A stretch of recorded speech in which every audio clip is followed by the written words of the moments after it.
Unfortunately, a dominant left controlling media is moving uninformed Americans toward their socialist outcries.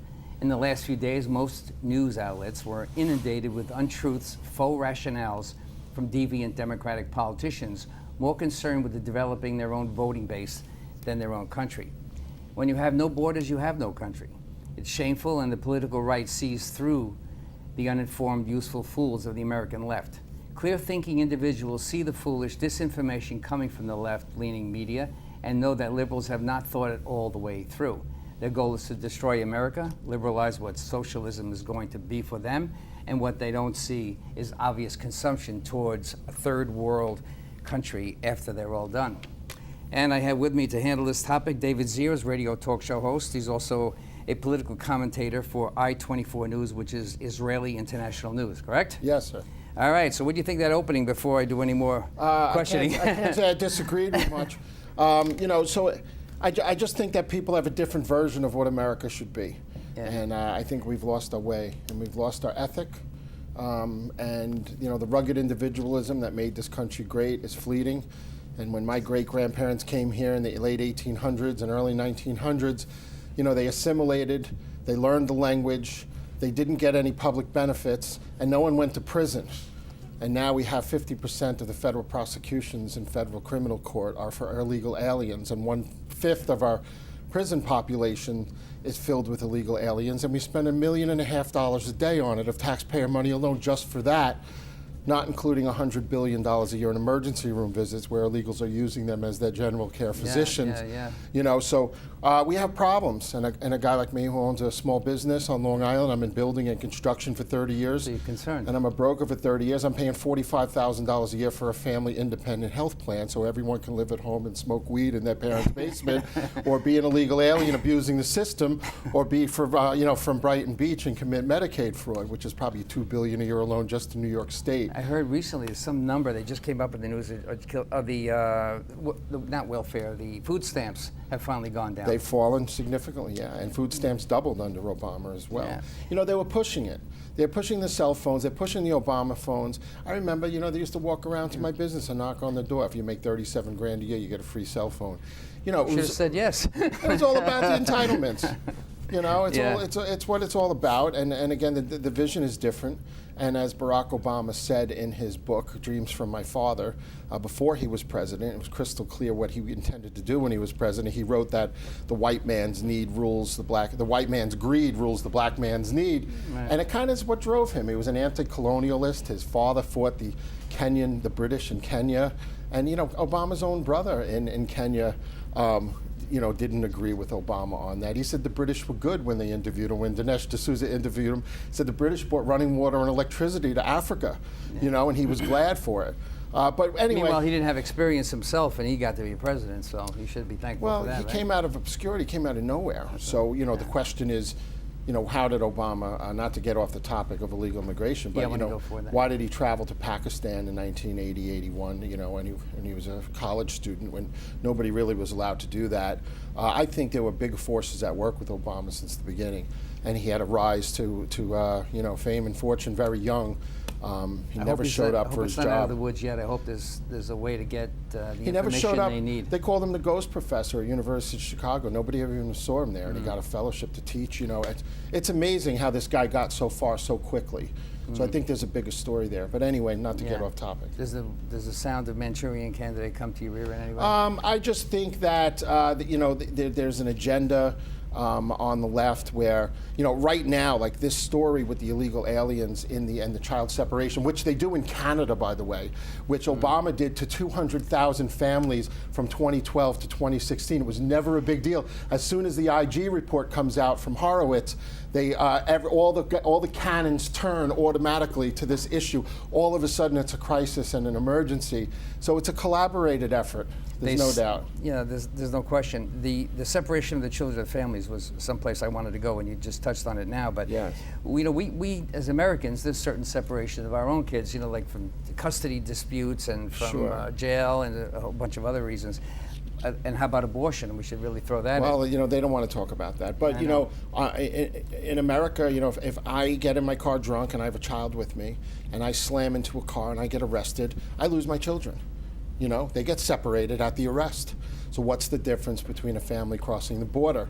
And you know, all these images of these cages are really just steel fencing that they put into place for the temporary processing centers, the same ones that Obama used for many, many years. And the reason they used the steel cages was because it would take 5 times the amount of the personnel to monitor if they were in enclosed units and rooms. Sure. And it's a temporary holding facility. I heard there were 8,000 or 10,000.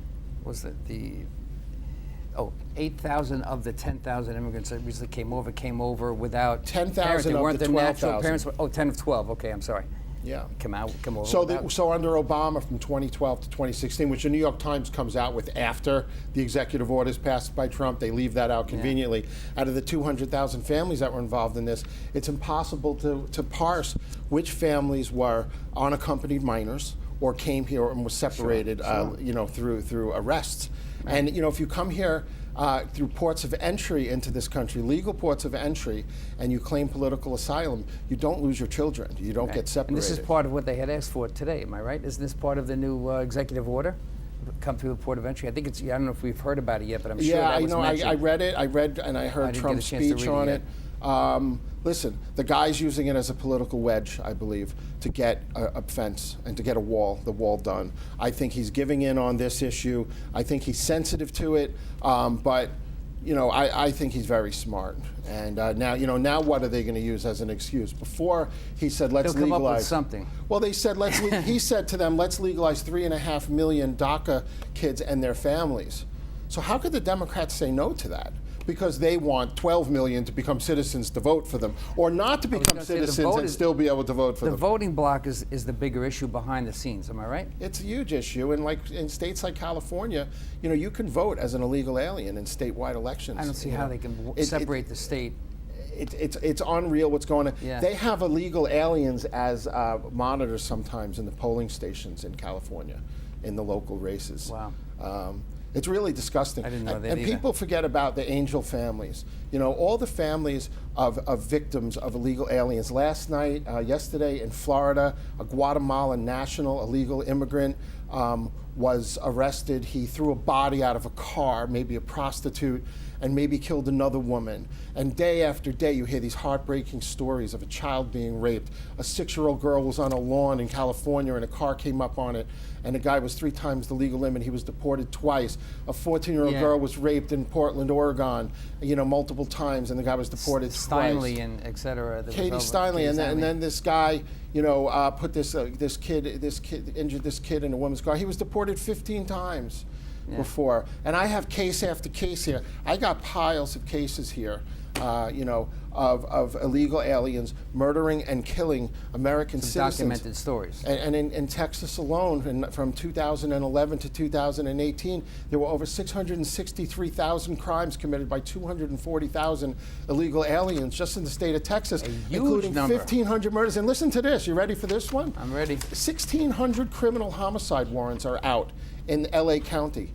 95% of them are for illegal aliens. I'm going to have to keep this show to remember because you have some statistics here I 30% don't of have. all the murders in the big states in the United States are committed by illegal aliens. It's just, the numbers are so unbelievable. The numbers of people seeking asylum are 27% increase over last year. This is already, and we're now halfway through It's 2018. an epidemic, and you know, the problem is the president of Mexico is in bed with the cartels. One of his chief aides was involved in cremating hundreds of bodies that the cartel killed in in the states in Mexico. We have a very serious problem here, and they should declare political asylum in Mexico, but the dirty little secret is that 1/4 to 1/3 of the Mexican economy is American illegal aliens in America sending money home to their families. Yeah, geez. So oh my God, they say 10%, but I heard numbers today that were 25 That's to a 33%, reliant on the American cash coming back. So I say, I don't know why Trump didn't propose a tax on Western unions back to Central American countries to build the wall. He'd get about $10 billion a year. 2/3 of all the refugees in the world come through the southern border since 1975. Yeah. And they're not doing it legally. So can we effectually create a legal system based on what we know right now? Well, listen, Trump's the only one really addressing it. And Ronald Reagan, as much as we love him, he gave amnesty to a lot of people, 800,000 or so, and it's just a vicious cycle. It just keeps going that way. And now with the sanctuary city policy, where you have whole governments, and in California they're protesting. You got 35 cities and counties that have joined a lawsuit against. Thank state. goodness. I mean, Thank God. I hope this really goes. Yeah. But Trump's behind it because it's his willingness to stand up and say, listen, I'm not allegiant to anybody. I was a lifelong Republican. I left the Republican Party. I raised $500,000 for the Republicans in my life, and I left because I didn't see much of a difference between the parties. I've always been a philosophical conservative, so I changed. You're a populist now. Yeah, and I kind of think that's the way to go. Listen, I have fundraisers for Republicans still. I support most of the agenda. But when the Long Island state senators voted for the minimum wage increase, and when they voted against for the SAFE Act again for the second time to renew it, I was saying to myself, what's the difference? Where is my representation as a taxpayer, and who's fighting for us? Well, too many people are getting things that we don't know about under the table or behind the scenes, and I hate to say that, but it's an issue for a whole other show. About right. that New York State has 800 public-private authorities, and none of them are allowed to be audited. So you've got the MTA, you got the Port Authority, you got all these groups, and they're not allowed to be audited, and there's billions in waste. And the schools have been taking more. There's a whole bunch of things it's going crazy. on. They've been taking more money than they should take. And we pay 25% to Albany, and we get 13% back. Nassau and Suffolk County is probably the 30th largest economy in the world. And then we get the MTA tax thrown on us years ago, and we're funding, the city. So there's a lot of inequities going on. And just to add on to it, I'm friends. I used to belong to the El Salvadoran, the Peruvian, and the Colombian Chambers of Commerce in Brentwood. And, I've been active with business owners over there. And they were thrilled when Trump was coming in there cleaning up MS-13. My friends own restaurants in Brentwood, and they're El Salvadoran. And these MS-13 guys were putting their businesses in jeopardy. And I did 31 episodes of Long Island Talks Trump on the air last year, debating like 3 or 4 liberals at a time, including the staff, stuff, and they didn't want to hear it. And they never aired what I said about the business owners in Brentwood and Huntington Station supporting these operations with the feds coming in after dark and solving these problems. I'm in the trade parade every day. I build in Bridgehampton, and it takes me 2.5 hours to get from Port Jefferson to Bridgehampton, 50 miles. And the roads are jam-packed, filled with 7 to 8 mile traffic jam of illegal aliens. And it would be great if they obeyed the law, and it would be great if they were all friendly and polite. But you know what the reality is? Nobody has a driver's license, nobody has legal insurance, and nobody has real plates on their car. Anytime you see a Virginia plate or an Oklahoma plate or a Florida plate, it's all fake. It's all fake. And and they don't follow the rules on the road. This is like living in the wild, wild west. I feel like I live in Guatemala. And it's a third world. This country has headed towards third worldism for the past 30, 40 years. That's why I mentioned that in my opening. And I think Trump's willing to stand up and say, if you come to this country, you have to have a value-added status. And if you're a refugee and you really have political asylum, we're going to let you in here after your detention hearing. But just to come up and send your kid, these little kids are getting raped coming up here. Kids are getting raped coming up here. And when Trump says that some of the people... on the way, it's a terrible situation. Look at this car crash the other day. They were outrunning the cops in a county in Texas. An SUV filled with 12 illegal aliens. 5 of them are dead. They were doing over 100 miles an hour. Why would they be getting away, right? They're trying to get away from being apprehended, being taken in. Let's talk a little bit about the sanctuary cities. What value do we have? We know we can get rid of them. We know it's the best thing that we can do is stop them. I'm glad that Trump is standing up for them as well. Yeah. But how do you stop them? How does he stop them? I think we're in the initial stages of a civil war, and it's civil right now. I don't know where it goes from here. I'm not very confident that I have 3 children done with college, and the nonsense that they learned in college is really teased me off. And I think that this is the line in the sand has been drawn by the left. I was at the inauguration for Trump, and like 50 demonstrators came down the street dressed like Hamas with sticks, and they were smashing skyscraper windows and storefronts, and the cops weren't even arresting them. They were paid agitators. I've been to 100 sure. rallies in D.C. and Supposedly there was CPAC. Soros back, am I correct? Well, some of them are. You know, I've been to so many events. I had a guy beat up and put into a coma in front of me at an event that was at a conservative event, and we were just peaceful. You know, we had this beautiful dinner with, you know, Gavin McGinnis from Vice Media and Mike Cernovich, conservative talk show host, and all these great personalities and media hosts and everything. And we had this incredible dinner. We walked outside, and then Antifa attacked everybody.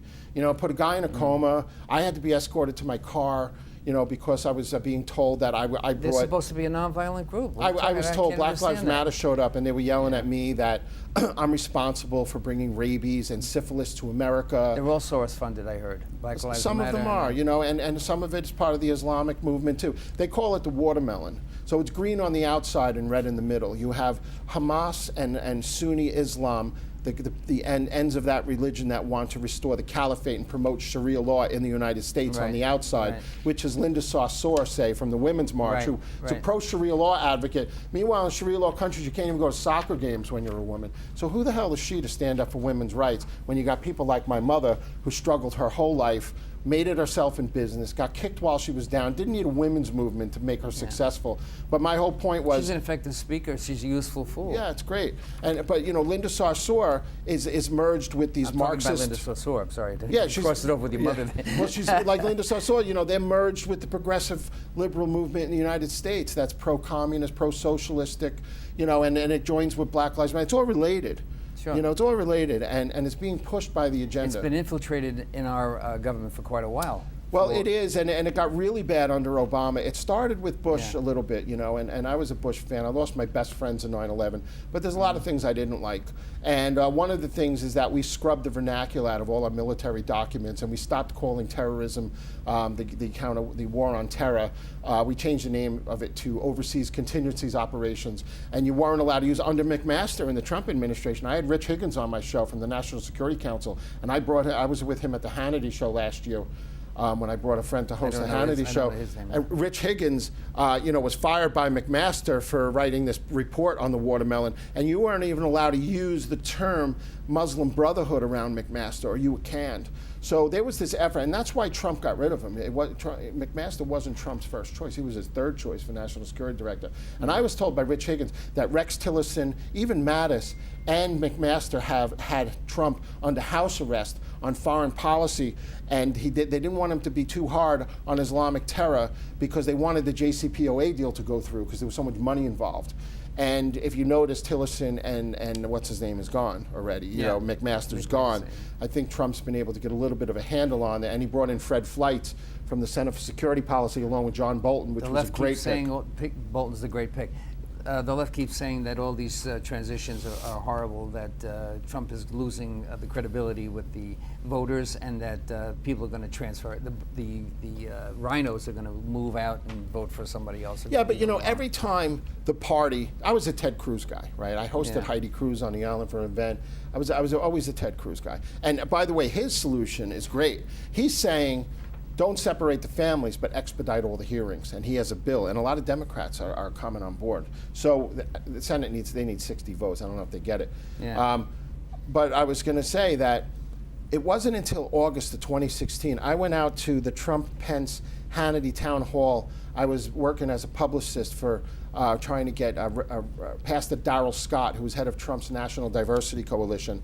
Pastor Darrell Scott's a black pastor in Cleveland, has the 8th highest murder rate. If anyone thinks Trump is a racist, they've got their head way up their butt. Yeah. And he's not at all. And when I went out to that rally for the Trump-Pence Hannity town hall, and General Flynn was there, and everybody was there you could imagine, Ben Carson, everything, and 1,000 black pastors came out from around the country.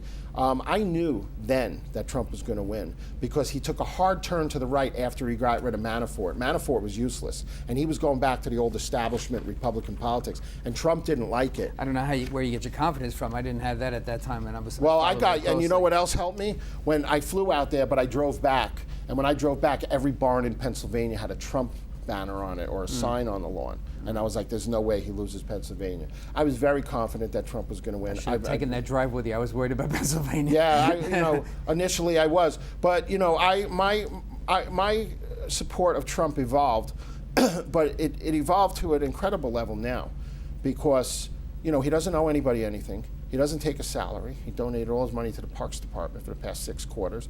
The GDP's coming in at 4.8% maybe next month. Low unemployment rates everywhere. My business is up 50, 60% in a year and a half. The past 10 years were the worst years of our business in 40 years because of the Dodd-Frank Act, which Trump's repealing parts of it. Right. So the small and medium-sized bank don't have regulators Tell that breathing to down the their average neck. liberal. You want to tell me something? How do I get across to the average liberal? They that don't he's done a know. They have no clue. Fabulous. They have no. Do he's you know got a under fabulous Obama only beginning. 3 new banks were created in the whole country in 8 years? 3 new banks.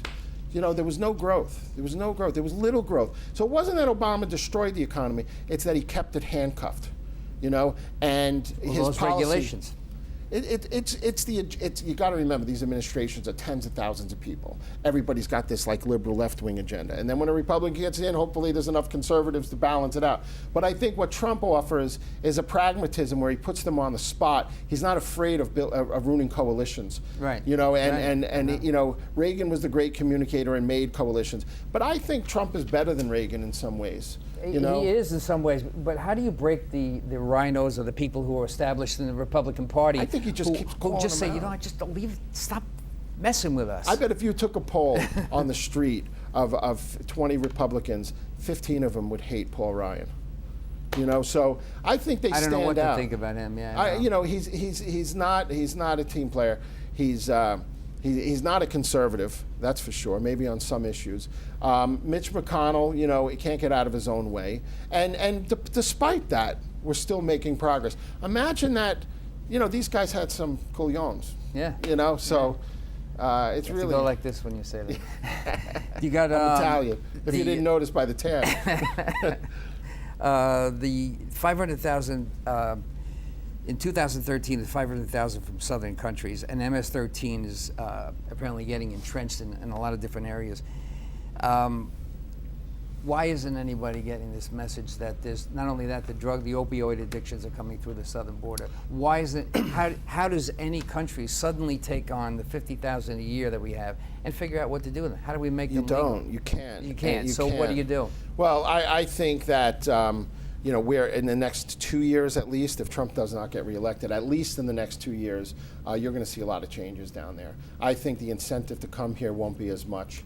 I think we're going to fill some of the jobs. You know, but the problem with America now is we have 1.2 million more jobs than we have people, and you can't get skilled labor because anyone who's 30 and under is just stuck on a tablet since they're 7 years old from That's right. Applebee's. That's right. You know, and they don't Yeah. communicate. They have no communication Now, skills. They can't count change and back to with you at the the, register, and they don't show up to Minimum work. wage, and the minimum wage is increasing to give them like Yeah. well, maybe I'll There's stay no here. work ethic. There's no work ethic. I just think that regardless of, you know, the economics of you know, Trump supports immigration. You have to add something to this country when you come here. You can't commit murder. You know, I can go on and on and on You can about give the us a couple deaths. we got about 5 minutes left. You can give us a couple of bullet points if you want. Yeah. Well, you know, I just think that it's really just so disgusting what's going on. In a post 9/11 world, I'm concerned about terrorist infiltrators too. We should Well, know it's that. huge, and you know, not to go back to MS-13. Do you know, like in Van Nuys in California, there's warnings for blacks not to stand at the bus stop after dark because MS-13's murdering them. You know, this affects all lines. come I didn't hear A about lot that? of these deaths, it's in the news. Yeah. A lot of these deaths that are going on too are Hispanics at the hands of other Latinos who are here illegally. So this is not just like, you know, I'm a xenophobe or anything. It has nothing to do with it. I want you to come here. I want you to learn the language. I want you to have the work ethic. And unfortunately, like on Long Island, the only guys that contractors have been able to hire, like even in the late 90s, that actually would show up to work were illegal aliens. I wouldn't hire them, and I don't practice it. But, you know, a lot of guys were desperate There's for plenty that help. have to. The small business guy is on the fence about that. And a issue. lot of them work really hard. You know, they take the trucks home, they open the yard at 3 in the morning, the guys don't have to worry. But it doesn't make it right. It doesn't make it right. No, you know, we want these things to be fixed, but I don't know how you do it in one particular 3 or 4 I year think you get rid of period. all the criminals first. Let's go. So you have to vet them, right? And you have to vet them in a way that I think the standards in the hearings have to be much harder to claim political asylum. Mexico's a political How asylum do you country. investigate their lives when they come from, say, Well, Guatemala or like something 1,500 of these, like 156 of these 2,000 kids that are supposedly being, treated like cattle, which is BS. They're going to like the San Diego Zoo and stuff, and they're like going to places. It's not like conditions in a refugee camp in Europe with a Muslim migrant living in squalor and people getting murdered. These kids are safe. 156, I believe, of them, had weren't really their parents who claimed their kids were they claimed their kids were theirs. Or something like that. Yeah, so, there's a lot of fraud going on. I think Trump's really the only one who's been addressing it. Bush tried it by adding 6,000 guard troops at the border, but he never finished the wall. If you throw enough mud inside the wheels of any vehicle, you're going to slow it down. That's Yeah. what's happening with the left perpetrating how much of a hoax they can create for the current president. I think the left strategy is this. I deal with the media a lot, and I would tell you my observation is that, and I'm not Peter Jennings, and thank God, you know what I mean? I'm a business guy, and I'm just advocating for the average guy who's getting hammered, who doesn't have a voice, right? So I think that they keep the weight of the world on Trump. So the minute he slips up, he gets overrun like a tsunami. So it doesn't matter what the issue is. There's an issue of the week. If you take the verbiage that's used on every news show, it's the same across 95% of the shows. There's definitely collaboration that goes on. There's no doubt in my mind. And it's really sad. It's really sad. News 12's guilty of it. I'm very upset, and I wish they were more honest. Well, I try to be one of the few conservative talk show hosts available to do the best that I can. And I don't even have training in this area, and I'm doing it. The people that work at News 12 are wonderful, right? They're really nice and everything, but they don't get into the meat of the issues. It's all like hits. It's hit. Trump, screw Trump, screw Trump, screw Trump. It's never fair. Search words. I used to debate Richard Amper on News 12 27 years ago. It was the same thing. Carol Silva used to interview. He's head of the Pine Barrens Society. I helped write the Pine Barrens Act to protect Long Island's aquifer, but I was on the builder side, and we were only asking for 8,000 out of 110,000 acres to build on. And Richard Amper, had News 12 in his pocket. He had Newsday in his pocket, the New York Times, and they never gave us a fair shake. Meanwhile, everybody wonders, well, you can't afford to live on Long Island. There's no affordable houses, because everything's preserved. So you have to be able to have sustainable development. I've got a job for you in the last 2 minutes we're doing here. Yeah. You guys, because I know you got to go do your Right 24 thing tonight. Yeah. How would you, because this is my job, I'm not going to say convert, to explain what's happening in this current administration with the immigration issue, as you so well put it out. David, I cannot figure out a way to make it easy, and I don't seem to be able to get very far. Your platform, if you're constantly on a talk show host, you're going to get the opportunity. But do you think, is it working? I think it is. I think more people are coming around to the issue. I think when people see the increases in their healthcare premiums next year, like mine from Oscar, which is going from $2,395 a month, $2,395 a month in premium, which is $29,000 a year. Just my premium alone next year will be $39,800. I think when those Cadillac tax plans health plans get taxed according to Obamacare, which the Republicans pushed off to 2019, 2020, I think more people are going to get it. I think more people are getting it now. I think Trump, with his tweets, does an end run and a Hail Mary right to the public, and that's why CNN's ratings are in the gutter. It's the most exciting thing I've ever seen. It really is. It really is. And people have to grow up and learn that he's salty and he's not always friendly. What it does for me is it stops the too much penetration from all the people, the naysayers and all the people who are against him. It says this is what he says. Well, he would be impeached already if Twitter didn't exist. Well, I understand that there's a possibility, God forbid, he doesn't get elected again, but if he doesn't, they're going to go after him. They're going to go after him. Twitter suppresses his numbers. I had James O'Keefe from Project Veritas on my show, who brought down Eggcorn by himself, and he's an investigative undercover reporter. That's cool. And he has proof that shadow banning takes place by Twitter. He has proof of it. So they're quieting conservatives. And Google, I think the biggest threat to this country coming up is the big search engines are going to shut down the freedom of the press. That's a problem. And the conservative voices will be silenced. They've but there'll be an been doing underground. That's not good. I mean, that's why I think a lot of these local channels are going out. Yeah, they're already doing it. I couldn't get on illegal alien crime report on Google all day or Bing. They blocked it. There you go. It says data error. David Zia, thank you very much for your time. I appreciate that.